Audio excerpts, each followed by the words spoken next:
of Equatorial Guinea for a 3-day official visit. President Tinubu, who arrived at the presidential wing of the Malabo International Airport at about 2:07 p.m., was received by the Prime Minister of the country, Manuela Rukaboti, on arrival. President Tinubu's visit is on the invitation of his Equatorial Guinean counterpart, President Teodoro Mbasogo. On arrival at the airport, Tinubu received a brief welcome ceremony, after which he headed to the presidential palace known as People's Palace Court. At the People's Court, there will be a brief ceremony followed by a family photo, a military parade, after which he will hold a private meeting with the President Mbasogo. The private meeting between the two presidents will be followed by signing of a bilateral agreement focusing on various areas including oil and gas, security and others.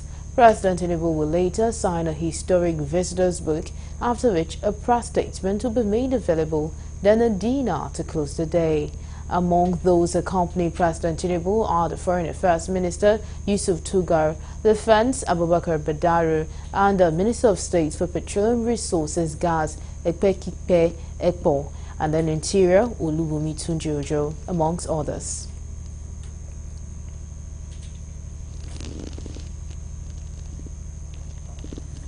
In response to the voices and concerns of the people, the Speaker of the House of Representatives, Honorable Abbas Tajuddin, has withdrawn the counter-subversion bill and other related draft legislation.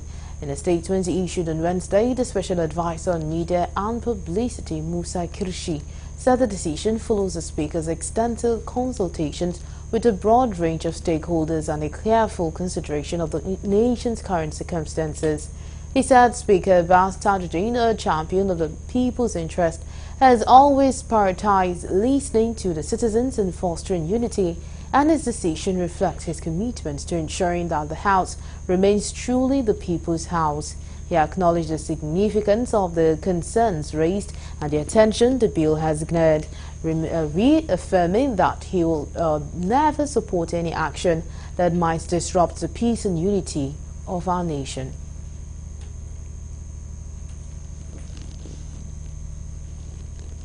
The House Representative Committee on Oil Theft Losses has recommended special intervention funds for the Nigeria Security and Civil Defense Corps, NSCDC, and the Nigeria Customs Service, NCS, to enable them perform optimally.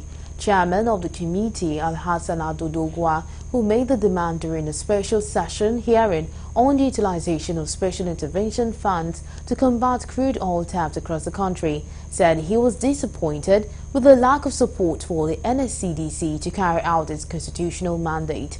According to him, the NSCDC plays an important role in protecting the country's critical assets and infrastructures, promising to make sure that the NSCDC is fully carried along in the war against oil theft and losses in Nigeria.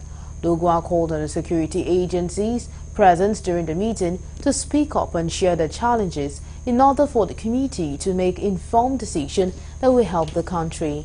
In his presentation, the Commandant General, the Nigeria Security and Civil Defense Corps, who was represented by Deputy Commandant General Philip Ayuba, informed that the core mandate of the Corps is to protect critical national assets and infrastructure across the country. It is one information that will also be very useful to the committee to see how we can come up with a report where this agency of government or this security agencies is actually carried along, and you must also be part and parcel of this special intervention. Unfortunately, these are interventions that have been given specially, and it's not been on our statutory appropriation law. It's a special funding they are giving. Of course, the NNPC could have their own budget. Don't forget that the NNPC is even a company. They could have their own budget. Probably they have a provision for this. Since you have the responsibility, you're saddled with the responsibility of protecting critical assets. I want to ask if you even have access to the pipelines. Do you have any access to, and if you do, how did you gain access to, who gave you access?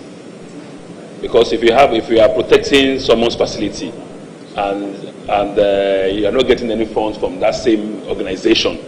We are given the privilege of maybe giving details or intervention so far collected. I want to assure this honorable committee that as far as this goal is concerned, since its inception, we have never been opportune to have that privilege from any. Rather, I think we have been busy pursuing the, I think, appropriate, like NMPC and other things, to be able to have that opportunity or chance of even having access to such who have not.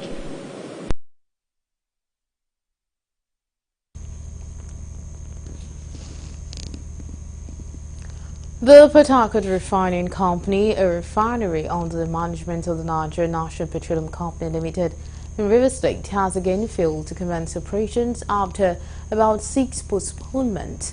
It was observed that promises made to Nigerians by the Federal Ministry of Petroleum Resources and NNPC about the refinery have continued to witness multiple failures. Since December 2023, NNPC, which is in charge of all the government refineries, has given Nigerians different dates, assuring citizens that the refinery will begin the sale of refined products soon. In July, the Group Chief Executive Officer of the NNPC, Melikari, stated categorically that the refinery would come into operation in early August. The same Kyari said in 2019 that the NNPC will deliver all the country's 4 refineries before the end of former President Muhammadu Buhari's administration. While appearing before the Senate recently in July, Kyari boasted that by the end of the year, the country will be a net exporter of petroleum products.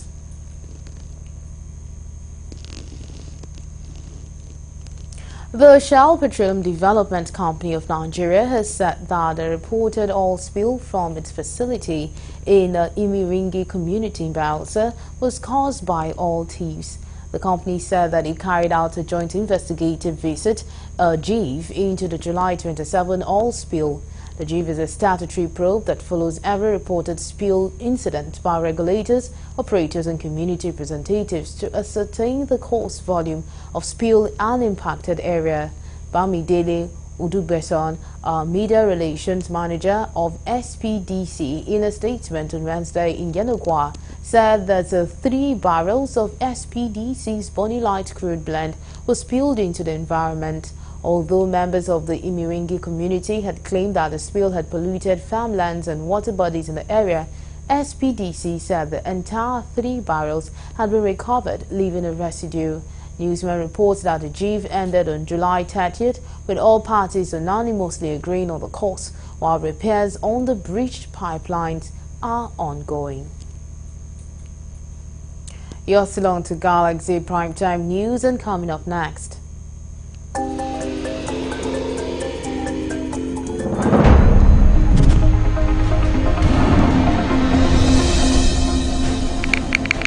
The Nigerian Education Loan Fund clears 22 more state-owned tertiary institutions for student loans. These and more will come to you shortly. Please stay with us.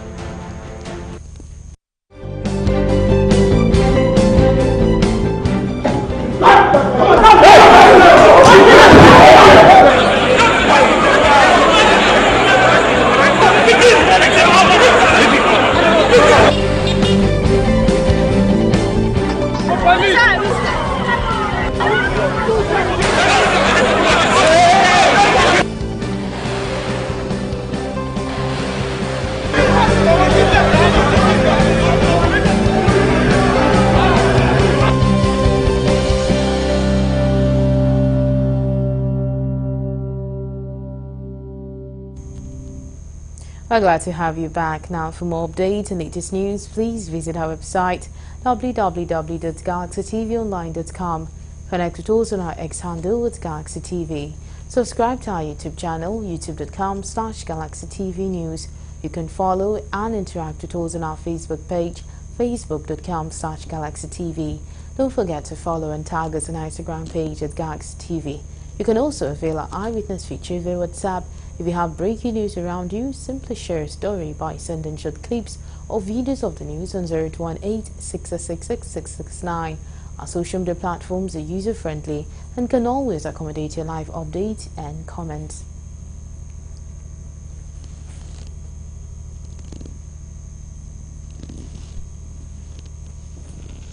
All right, ahead of governorship election in Edo and Ondo states, the Office of the National Security Advisor has warned that any attempt to undermine, interfere or disrupt the peaceful conduct of the polls will be viewed as attack on democracy. The National Security Advisor, Nuhu Ribadu, gave the warning while addressing journalists at the Interagency Consultative Committee on Election Security meeting held at the INEC headquarters in Abuja on Wednesday. Correspondent in Nabuchi, Oke Nabuchi, sent in this report. Nuhu Ribadu, who was represented by the Director of Internal Security in the office of the NSA, Azan Abdullahi, assured that all agencies are prepared to ensure safety and security in line with President Bola Tinubu's directive to hold credible elections. He also urged the voters in the two states to remain vigilant and promptly report any suspicious activities or threat to the authorities to help prevent attempts to undermine the peaceful conduct of the election. Those planning to disrupt the election should not mistake the current administration's commitment to peace for weakness. We will defend the integrity of the polls using every lawful means at our disposal. And anyone attempting to disrupt the conduct of the elections will face the full wrath of the law. Law enforcement agencies are on high alert and ready to swiftly and decisively deal with anyone trying to undermine the polls. To the voters in Edo State and Ondo as well. Speaking earlier, Chairman of INEC, Professor Mahmoud Yakubu, emphasized the critical role security personnel play in ensuring peaceful, transparent and credible elections, urging security agencies to heighten their vigilance to dealing with potential threat to the peaceful conduct of the elections. Political parties, candidates and their supporters to maintain the peace as we approach the election day and beyond. Party and campaign spokespersons should tone down their negative rhetoric. For the security agencies, this is the time to be more vigilant. You should leave no stone unturned in dealing with any real or potential threats to the conduct of peaceful and transparent elections. The INEC chairman affirmed notable increase in registered voters, with Edo State now boasting 2,629,025 voters, a 4.9% increase from the 2023 general elections, while Ondo State has 2,053,061 registered voters, a 3.0% increase, with 17 political parties fielding 34 governorship candidates and their running mates in each state.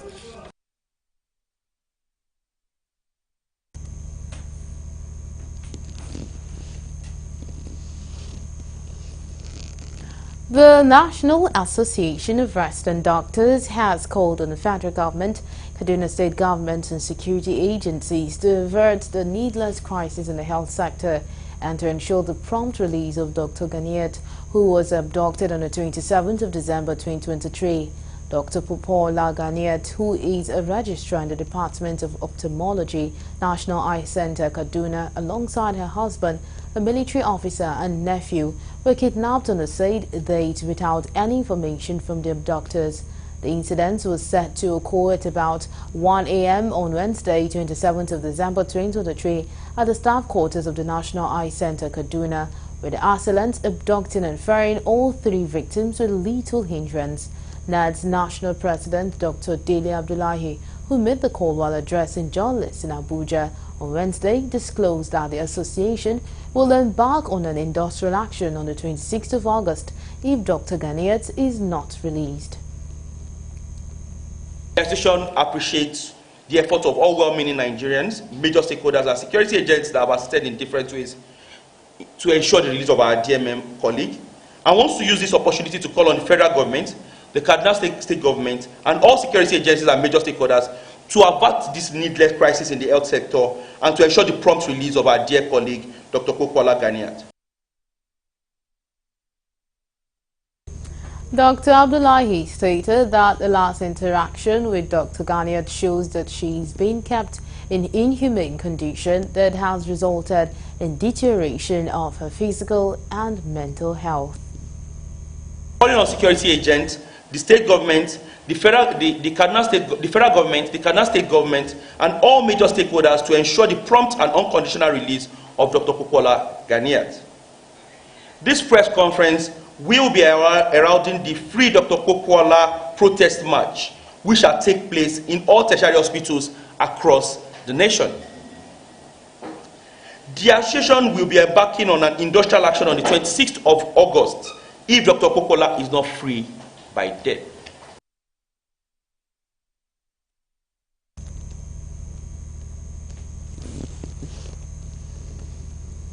The Association of Resident Doctors in New York Psychiatric Hospital, Aro Abiyakuta, has called on the federal government to help bring back a kidnapped colleague with her nephew held in captivity for over 7 months.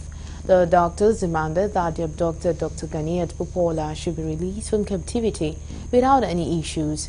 Speaking to newsmen shortly after a peaceful demonstration, President of the Association Resident Doctors, Neuropsychiatric Hospital, Dr. Abdul Ghaffar Koladi, blamed the sad occurrence on the insecurity challenge in the country. It disclosed that they had not found Dr. Ganiat's whereabouts since 7 months ago, and all efforts proved abortive, saying that the government at all levels should swing into action to ensure that she gains her freedom. And the countless lives she has touched through her work. Our continued absence is a severe loss to the patients who rely on our expertise, to colleagues who value our professionalism, and to the nation at large which benefits from our service. But the Popola and her nephew must be enduring unimaginable psychological trauma in continued captivity, which is a stark reminder of the ongoing insecurity in our nation, that spares neither the young nor the old.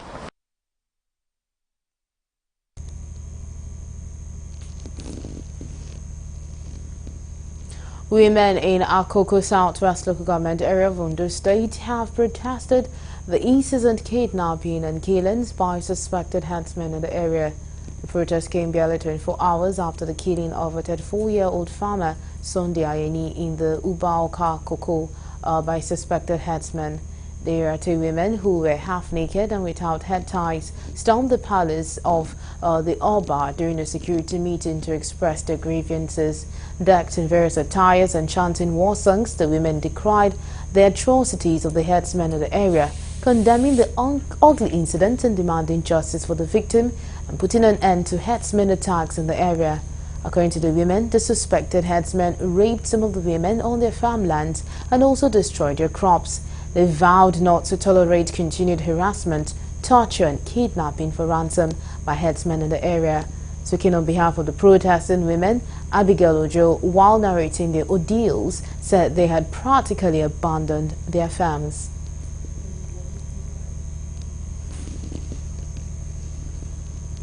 Governor Basani held a meeting with the father of Ismail Mohammed, the teenager who was killed when troops of the Nigerian army mobilized to disperse a mob in Samaru area of Sabungari local government during the last protest, where he assured him of justice for his slain child.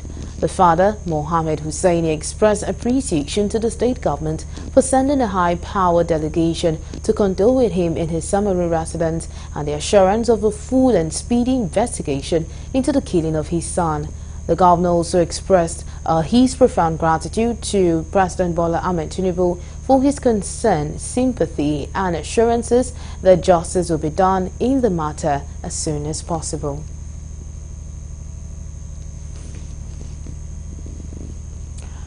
Three suspected kidnappers believed to be behind major kidnap cases in Sapele and Ughelli Council areas of the state have been arrested by the Delta State Police Command as a false suspect died on the way to the hospital from a gunshot wound.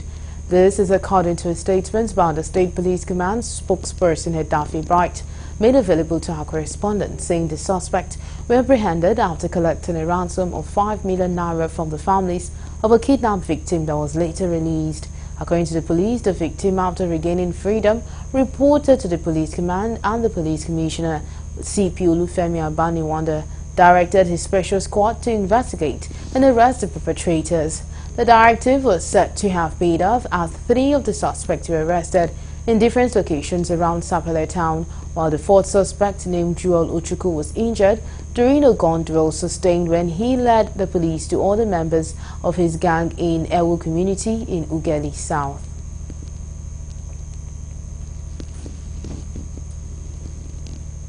22 more state-owned tertiary institutions have been cleared by the Nigerian Education Loan Fund to apply for student loan. The onboarding of the 22 state-owned institutions brings the total number of approved state institutions to 108. The implementation of the student loan scheme is President Bola Tinubu's flagship project in the education sector. Barely a month after his inauguration, President Tinubu signed the Access to Higher Education Act, which creates a legal framework for granting loans to indigent or low-income Nigerians to facilitate the payment of their fees in Nigerian tertiary institutions. The law reenacted earlier this year created the Nigerian Education Loan Fund. Now, fund is saddled with the responsibility of handling all loan requests, grants, disbursement and recovery. The fund, according to the Act, is to be funded from multiple streams and will engage in other productive activities.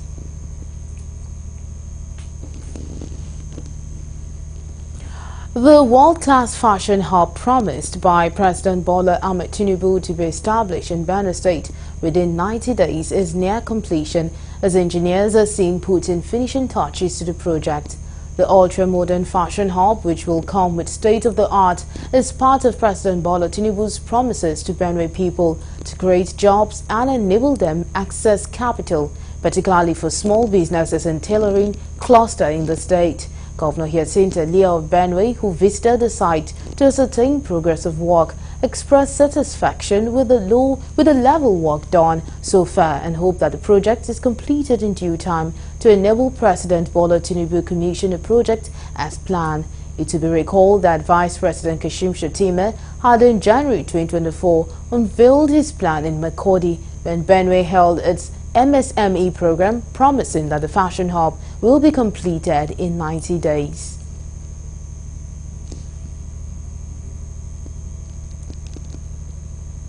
We'll now go on a quick break. When we return, the news continues. To stay with us.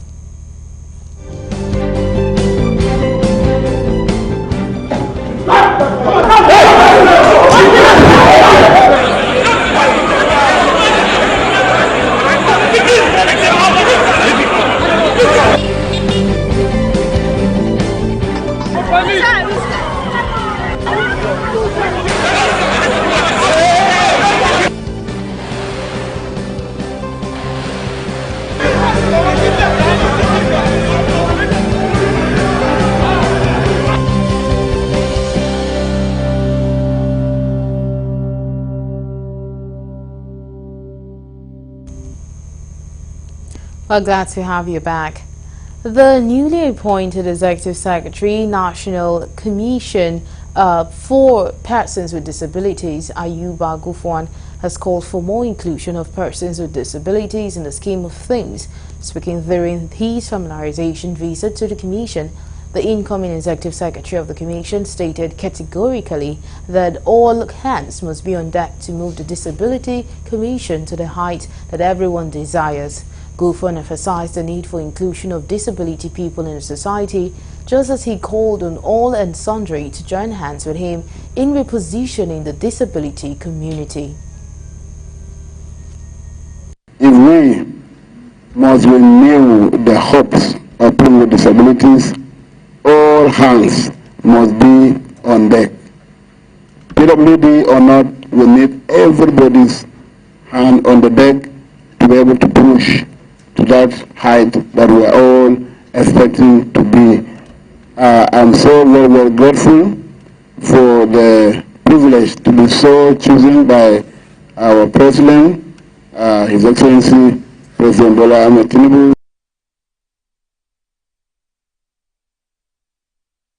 Earlier, the outgoing Executive Secretary of the National Commission for Persons with Disabilities, Dr. James David Lalu, promised to throw his weight behind the newly appointed Executive Secretary of the Disability Commission. Lalu commended the staff of the Commission for building a formidable Disability Commission for the betterment of all, noting that the Commission has grown over the years from a zero budget to a 3 billion naira commission worth in achievement. The institution has grown to almost a 3 billion naira institution. We look forward to having a better institution that will come out in the nearest future provide more services, support the disability community in Nigeria.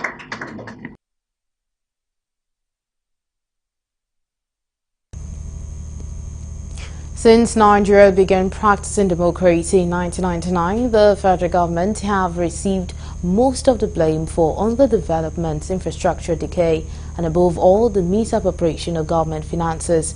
To this end, since the federal government increased federal allocation to state, the pendulum has now shifted to the state governors, which many believe should be held accountable. In this report, our correspondent, Adele Fason, takes a look at the clamor for accountability on the part of state governors amid increased allocation. The report.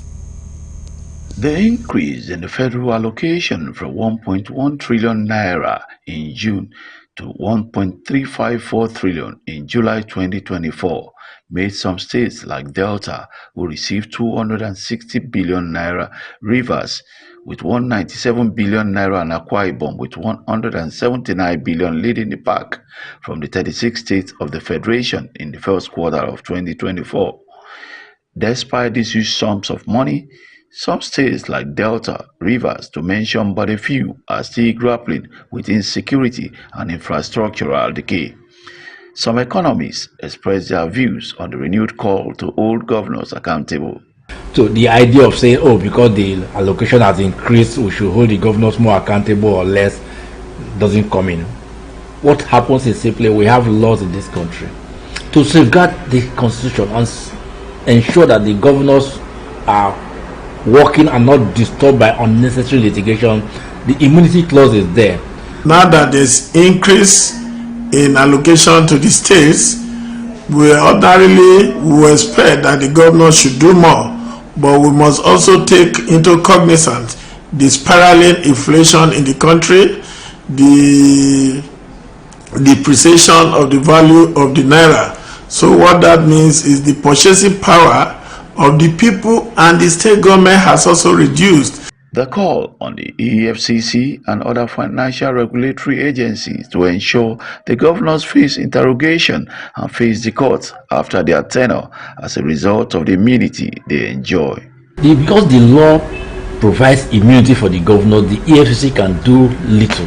What the EFCC could do is at least ensure that those governors who have left their seats are actually prosecuted, and if you prosecute them, that will serve as a signal to those who are still in power that if you misappropriate funds coming to your state, the hands of the law can still reach you after you have served your tenure. The court said EFCC can only regulate and monitor this financial expenditure of federal government and not the state government, but it is imperative that we must have an agency who will do the cross-checking or the monitoring of the financial expenditure of the state governance.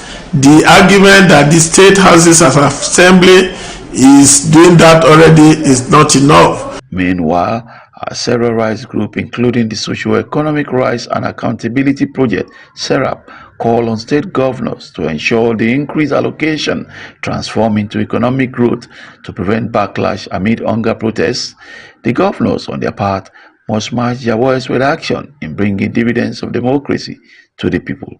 From Delta State, Dele Fason reporting for Galaxy TV News.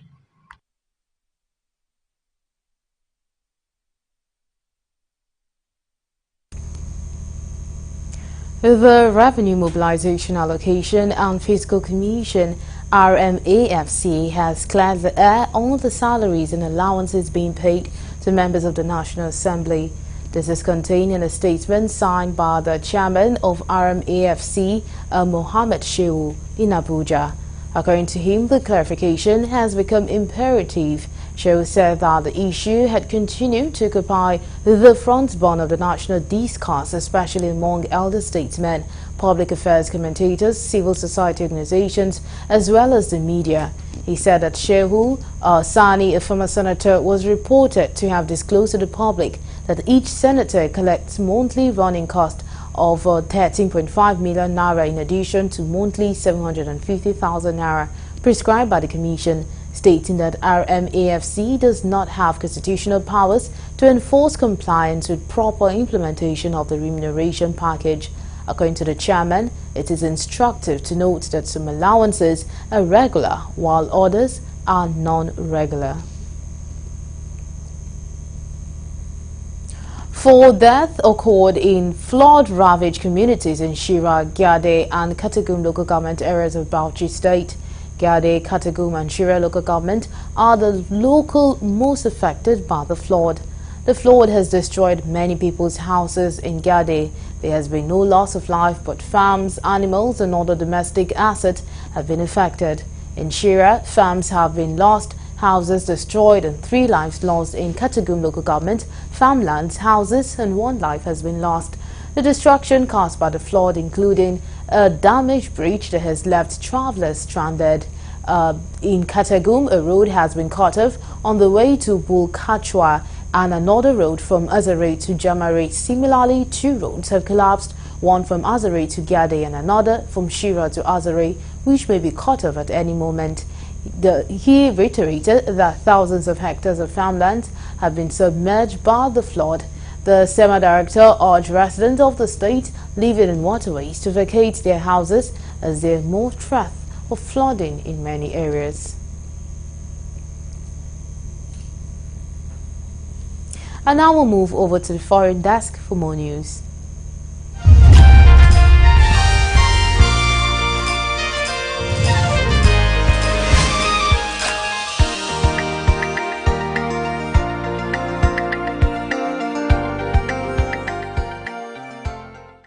This is news from the international scene. A state of emergency has been declared in the Russian border region of Belgorod following attacks by Ukrainian forces. Belgorod's governor Yashevslak Gladkov said the situation was extremely difficult due to daily shelling in the region. It follows Ukraine's surprise cross-border attack in the Russian Kursk region last week, leading to mass evacuations and a state of emergency being declared there by Russian President Vladimir Putin. Governor Gladkov said he would be appealing to government to declare an emergency at the federal level like in Kursk. On Wednesday, Ukraine's President Volodymyr Zelensky claimed troops have advanced 1 to 2 kilometers further into Kursk since the start of the day. But Moscow claims it has stopped Ukrainian forces from advancing further into the region. Ukraine's foreign ministry spokesman has said Kyiv is not interested in taking over Russian territory. President Putin claimed that Ukraine has refused Russia's proposal to return to a peaceful settlement plan. Peace talks aimed at ending Sudan's 16-month war have begun despite one of the warring sides, the National Army, refusing to attend. The U.S., which is facilitating the discussion, insists that the event continued regardless as the millions suffering in Sudan. The army also rejected the talks as it objects to the presence as an observer of the United Arab Emirates, which it accuses of backing the RSF. Alongside UAE, delegates representing the US, Saudi Arabia, Egypt, the African Union and United Nations are in attendance. According to the UN's Migration Agency, tens of thousands of preventable deaths are looming in Sudan if the conflict and restrictions on humanitarian aid continues. The United States said the crisis had reached an unprecedented level of severity, with millions facing hunger and displacement. A Thai court has dismissed Prime Minister Srettha Thavisin for appointing to his cabinet a former lawyer who was once jailed. The Constitutional Court ruled that Srettha had violated the rule on ethics with the display of deviant behavior. The 62-year-old Srettha, who has been in power for more than a year, is the third PM in 16 years to be removed by the same court. He will be replaced by an interim leader until Thailand's parliament convenes to elect a new prime minister. Srettha's dismissal means he has now gone the way of so many other parties and administration in Thailand, felled by the disproportionate power of the country's constitutional court. On Wednesday, 5 of the 9 judges ruled that Srettha had indeed violated the ethics of his office by appointing a lawyer who had a criminal conviction to his cabinet, despite him quitting after just 19 days. Hopes that the country was now put in the political turmoil, including 2 military coups that have shaken it for the past 2 decades, have proved premature. Still on the international scene, a police officer accused of shooting a pregnant woman in Ohio has been charged with the murder. Takeya Young, 21, was around 25 weeks pregnant at the time of her death. Miss Young was the mother of 2 boys, aged 6 and 3. She was due to give birth in November. Our born daughter also died in the police shooting. On Wednesday, Blendon Township Police Officer Connor Crabb is due to appear in court for the first time since the grand jury found sufficient evidence to file charges against him. The 29-year-old has been charged with 4 counts of murder, 2 counts of involuntary manslaughter, and 4 counts of felonious assault. His lawyers say he fired in self-defense. According to the indictment, Blendon Township Police Chief John Belford said the force was immediately beginning a disciplinary process in which it would review the facts and then decide the best course of action against the office. There are no longer any active wildfires in the wider Athens area, but officials remain on high alert. Greece Chief Fire Brigade spokesman has said. He told newsmen firefighters will continue to douse the ground and maintain a strong presence in the area. Mild winds and extensive effort by the emergency services have helped bring the blazes under control, but there is still risk of flare-up because of wind gusts and temperatures soaring well above 30 Celsius in the daytime. 1 woman died. Dozens more people, including firefighters, were injured after the fires tore through 100,000 acres of land. Thousands of local residents have been evacuated. The huge smoke cloud that hung over Athens for hours was gone on Tuesday, but the sky was still hazy. The Greek authorities are now assessing the damage and preparing compensation schemes for affected residents as well as businesses. The Interior Minister has allocated €4.7 million in emergency funding to areas affected by wildfires, though less than 10% of the burnt land is forested, according to reports in Greek media. Lastly, on the international scene, a major incident has been declared following a toxic chemical spillage in the canal in the West Midlands. Warsaw Council said the Environment Agency was testing the canal water for sodium cyanide and other chemicals in the affected area. The council warned that there would be potential health risk to anyone who has had direct physical contact with the water in the impacted stretch of the canal. Exposure to the chemical could cause headaches, nausea, dizziness, confusion, changes in heart rate and loss of consciousness, according to the agency. Warsaw Council urged the public to avoid an extended area of the canal and towpath from the Warsaw Lock Flight to the lock flights at Rochelle, Ryder Greens and Paribas as a precautionary measure. The council added that anyone who has taken any fish from the canal should not eat them, while drinking water will not be affected by the incident. And that's it from the international scene.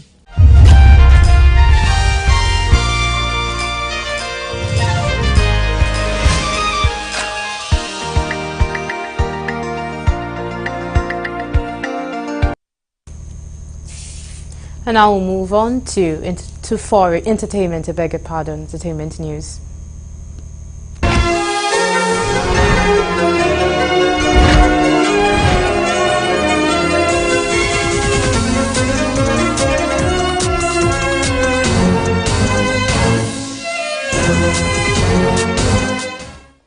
Welcome to Entertainment News. My name is Rose Blossom Mwe. Here are the stories on News Today.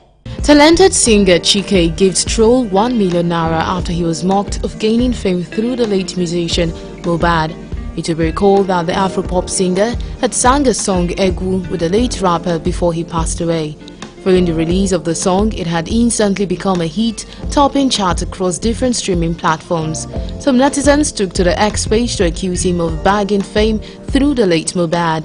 Netizens have expressed mixed reactions after the popular singer Chike rewarded a troll with 1 million naira after he berated him. However, netizens have found this to be inappropriate. Some have opined that the singer is supporting hatred while ignoring many fans who might have been praising him in his DM and comment section.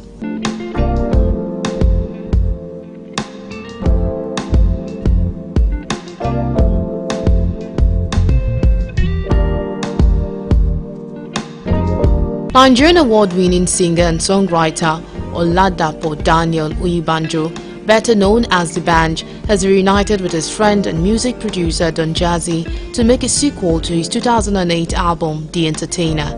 The singer, who recently celebrated 20 years in the entertainment industry, via his Instagram page shared a movie teaser to announce his upcoming album, which will be dropped on Friday, August 16. In the movie clip, the bunch who was kidnapped was captured and tied to a chair as Donjazzy came to his rescue. The clip featured D'banj, Donjazzy, actor Gideon Okeke, TV host Jimmy Akinshola, and others. The video has left many praising the music icon as they flooded the comment section praising him.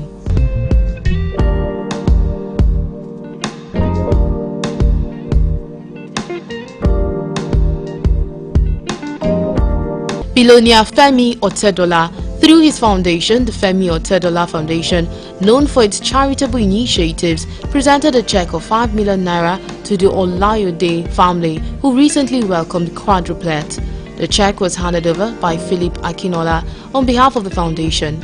Additionally, Femi Otedola has committed to providing scholarships for the university education of 2 of the Olayode children. This generous donation follows a contribution of 2 million naira from Airtel Nigeria.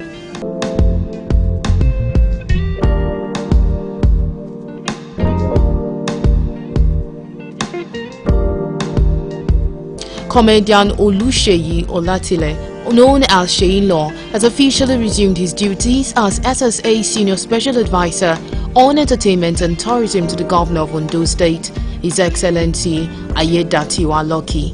The comedian has officially resumed his duty as he shared a video of his courtesy visit to the Deputy Governor, His Excellency Olayide Adelami, and the SSG Honorable Tayo Oluwatuyi. He revealed that he was also welcomed to the Ministry of Culture and Tourism by staff members with dancing and singing. He urged for Ondo indigents to follow his project pages as he called for them to work together for the betterment of the state.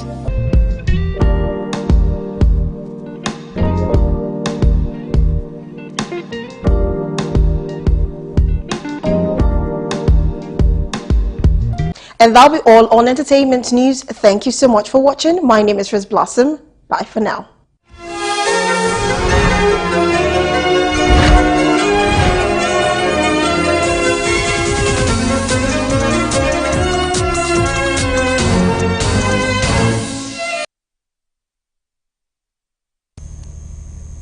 Now, for more update and latest news, please visit our website www.galaxytvonline.com. Connect with us on our X handle at Galaxy TV. Subscribe to our YouTube channel, youtube.com/Galaxy TV News. You can follow and interact with us on our Facebook page, facebook.com/Galaxy TV. Don't forget to follow and tag us on our Instagram page at Galaxy TV. You can also avail our eyewitness feature via WhatsApp. If you have breaking news around you, simply share your story by sending short clips or videos of the news on 018-666-669. Our social media platforms are user-friendly and can always accommodate your live update and comments. And that's all we have on Galaxy Primetime News. Thank you so much for being a part of the news.